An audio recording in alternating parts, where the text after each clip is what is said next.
નમસ્કાર વિદ્યાર્થી મિત્રો, ધ એક્સપર્ટ એકેડમીની યુટ્યુબ ચેનલ પર દરેક વિદ્યાર્થીઓનું ખૂબ ખૂબ હાર્દિક સ્વાગત છે. આજે આપણે ધોરણ 11 કોમર્સની અંદર પ્રથમ પરીક્ષા ગાલા એસાઇનમેન્ટના સોલ્યુશનની શરૂઆત કરવા જઈ રહ્યા છીએ. જે પણ વિદ્યાર્થી મિત્રોએ હજુ સુધી the expert academy YouTube channel subscribe ન કરી હોય તો સબસ્ક્રાઇબ કરી દો, લાઈક કરી દો અને તમારા મિત્રો સુધી શેર પણ કરી દો. 11 કોમર્સ ગાલા એસાઇનમેન્ટ સોલ્યુશન એકાઉન્ટની અંદર આપણે સેક્શન સી નો ચેપ્ટર નંબર 2 થી શરૂઆત કરી રહ્યા છીએ. કેમ કે ચેપ્ટર નંબર 1 ની અંદર આપણને પારિભાષિક શબ્દોનો અર્થ સમજવાનો કહેલો છે. એનો વિડીયો આપણે ઓલરેડી મૂકેલો જ છે. જે પણ વિદ્યાર્થીઓને ન મળે તો મને આપણે WhatsApp નંબર 9737448382 પર WhatsApp પર મેસેજ કરીને તમે મેળવી શકો છો. ઓકે, હવે આપણે વધારે સમય નહીં લઈએ. ચેપ્ટર 2 ની અંદર ખાતાના પ્રકારોની અંદરનો વાત અહીંયા ટોપિક છે. તો વન બાય વન જોઈએ. તો સૌથી પહેલા જુઓ અહીંયા શું આપેલું છે કે નીચેના ખાતાઓનું વર્ગીકરણ કરો. નીચેના ખાતાઓનું શું કરવાનું કીધું છે? વર્ગીકરણ કરવાનું કીધું. સૌથી પહેલા જુઓ, નવ ગુજરાત કોમર્સ કોલેજનું ખાતું, વ્યક્તિ, કોલેજનું નામ છે, કયું ખાતું આવશે બેટા? વ્યક્તિ ખાતું કહેવાશે. હે ને, કોઈ પણનું નામ હોય, વ્યક્તિનું નામ છે એટલે કયું ખાતું કહેવાશે? વ્યક્તિ ખાતું. રોકડ આપણી મિલકત કહેવાય. રોકડ આપણી શું કહેવાય? મિલકત. એટલે આ કયું ખાતું કહેવાશે? માલ મિલકત ખાતું કહેવાશે. કયું ખાતું કહેવાશે? માલ મિલકત ખાતું કહેવામાં આવશે. મજૂરી આપણો ખર્ચ કહેવાય. મજૂરી ખાતું આપણો ખર્ચ કહેવાય. એટલે એ કયું ખાતું કહેવામાં આવશે? ઉપજ ખર્ચ ખાતું ગણવામાં આવે. મજૂરી એ ધંધા માટેનું શું કહેવાય? ખર્ચ કહેવાય. એટલે આપણે એને શું કહીશું? ઉપજ ખર્ચ ખાતું ગણવામાં આવશે. બીજા નંબરમાં પ્રશ્ન કીધું છે આવક માલ ગાડા ભાડા ખાતું. એ પણ આપણે ખરીદીનો લગતો ખર્ચ છે. એને પણ ખર્ચ છે એટલે કયું ખાતું કહેવામાં આવશે? ઉપજ ખર્ચ ખાતું કહેવામાં આવશે. કયો પ્રકારનું ખાતું કહેવાશે? ઉપજ ખર્ચ ખાતું. રાજ મેડિકલ સ્ટોર્સનું ખાતું, વ્યક્તિનું નામ છે એટલે કયું ખાતું કહેવાશે? વ્યક્તિ ખાતું કહેવામાં આવશે. કયું ખાતું કહેવામાં આવશે? વ્યક્તિ ખાતું. યંત્ર ખાતું આપણી મિલકત છે. યંત્ર ખાતું આપણી મિલકત છે એટલે કયું કહેવાશે? એને પણ માલ મિલકત ખાતું કહેવામાં આવશે. વિદ્યાર્થી મિત્રો, એવી જ રીતે એસાઇનમેન્ટનું સોલ્યુશનના વિડીયો તમને રોજ સાંજે 8:30 વાગે આપણી યુટ્યુબ ચેનલ પર તમને જોવા મળશે. એટલે જે પણ વિદ્યાર્થી મિત્રોએ યુટ્યુબ ચેનલ સબસ્ક્રાઇબ ન કરી હોય તો સબસ્ક્રાઇબ કરી દો, લાઈક કરી દો અને જે વિદ્યાર્થીઓ ધોરણ 11-12 કોમર્સમાં ભણતા હોય એમના સુધી શેર પણ કરી દો. ત્રીજા નંબરનો પ્રશ્ન, નીચેના ખાતાઓનું વર્ગીકરણ કરો. ગુજરાત સરકારનું ખાતું, નામ છે, વ્યક્તિ ખાતું કહેવાય. કયું ખાતું કહેવાય? વ્યક્તિ ખાતું કહેવાય.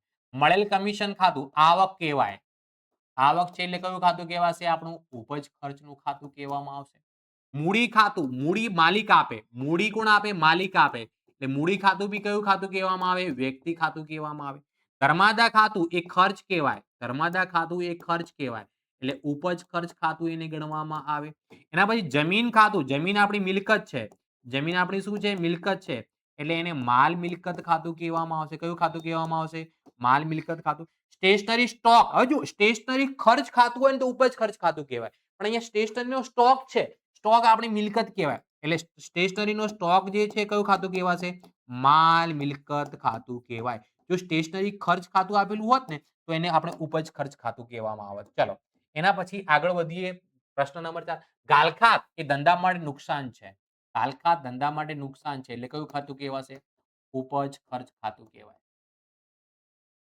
ચલો, દેવાદાર, દેવાદાર સામે જેને આપણે ઉધાર માલનું વેચાણ કર્યું છે એ વ્યક્તિ છે એટલે કયું ખાતું કહેવાશે? વ્યક્તિ ખાતું કહેવામાં આવશે. કોપીરાઈટ એ આપણી અદ્રશ્ય મિલકત છે. કઈ છે? અદ્રશ્ય મિલકત. એને કયું ખાતું કહેવામાં આવશે? માલ મિલકત ખાતું કહેવામાં આવશે. રિલાયન્સના શેરનું ખાતું, જુઓ શેરનું, શેર છે એટલે શેર છે એટલે કયું? રોકાણ કહેવાય. રોકાણ એટલે કયું ખાતું આવશે પાછું? માલ મિલકત ખાતું.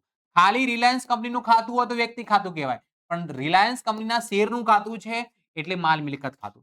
કેનેરા બેંકનું ખાતું, નામ છે બેંકનું, વ્યક્તિ ખાતું કહેવાશે. કસારા ખાતું આપણા માટે ખર્ચ કહેવાય એટલે ઉપજ ખર્ચ ખાતું કહેવામાં આવે. કયું ખાતું કહેવામાં આવે? ઉપજ ખર્ચ ખાતું કહેવામાં આવે. એના પછી કર્ણાવતી ક્લબનું ખાતું, નામ છે, વ્યક્તિ ખાતું કહેવામાં આવે. વ્યક્તિ ખાતું. ડિવિડન્ડ ખાતું આવક કહેવાય એટલે ઉપજ ખર્ચ ખાતું કહેવામાં આવે. કોઈ પણ કંપનીના શેરમાં રોકાણ કર્યું હોય અને એની પર ડિવિડન્ડ મળે એ આપણી આવક કહેવાય. ખરીદ ખાતું માલને લગતો ખાતું, વ્યવહાર છે. માલ મિલકત ખાતું કહેવાશે. કયું ખાતું કહેવામાં આવશે? માલ મિલકત ખાતું. વટાવ ખાતું આપણું ઉપજ ખર્ચ ખાતું કહેવાશે. વટાવ ખાતું આપણું કયું ખર્ચ કહેવાશે? ઉપજ ખર્ચ ખાતું. ઉપાડ ખાતું કોણ કરે? માલિક કરે. માલિક કરે છે એટલે વ્યક્તિ ખાતું. માલિક કરે છે એટલે કયું ખાતું ગણવામાં આવશે? વ્યક્તિ ખાતું. પાઘડી ખાતી આપણી અદ્રશ્ય મિલકત છે એટલે માલ મિલકત ખાતું કહેવામાં આવશે. પાઘડી આપણી અદ્રશ્ય મિલકત છે એટલે માલ મિલકત ખાતું કહેવામાં આવશે. ચલો એના પછી લેણદાર.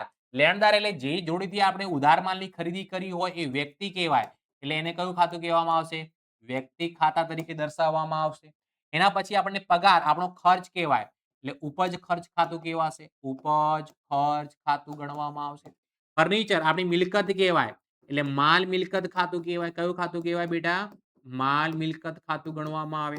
બેંક વ્યાજ આવક કહેવાય. આવક છે એટલે કયું ખાતું કહેવાશે?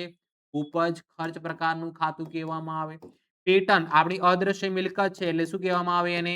માલ મિલકત ખાતું કહેવામાં આવે. બેંક ઓવરડ્રાફ્ટ વ્યક્તિ ખાતા તરીકે દર્શાવવામાં આવશે. કોના ખાતા તરીકે? વ્યક્તિ ખાતા તરીકે દર્શાવવામાં આવશે. વ્યક્તિ ખાતું. ચલો એના પછી આપણે આટલા જ પ્રશ્નો પેલા બીજા ચેપ્ટરમાં આપેલા હતા. તો હવે મળીશું આપણે આવતીકાલે નેક્સ્ટ આમનોંધ સાથે ચેપ્ટર નંબર 4 ના એસાઇનમેન્ટના સોલ્યુશન સાથે.